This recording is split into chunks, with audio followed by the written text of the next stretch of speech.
د چاپې له پیل وروسته یو شمېر کلیوالو خپل ماشومان او ښځې خوندي ځایونو ته ولېږدولې، خو وحشي عسکرو چې ټول کلی یې محاصره کړی و پر ترهېدلو ښځو او ماشومانو بمبار وکړل.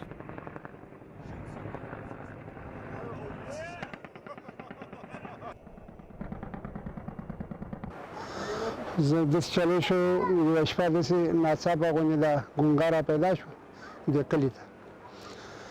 بیا وروسته دا جیټان راغله، هلیکاپټرې راغلې، موږ د ماشومانو کور نه داسې دغه غوندې وارخطا غوندې ووت. زه هم هغوی دپاره داسې ووتم، زما کور شاته یو داسې سمڅګی غوندې و، هلته هغه ماشومانان ما هلته پټ کړه. بېرته کور ته راتلم، کور کې داسې کامیز بودجه هم و، نور کور سامان هم و. چې راتلو کې بمباري شروع شوه. بمباري شروع شوه، زما په مخ کې 3-4 کسان جوبل شو، یو شهید شو. په خپله زه هم ولګېدم.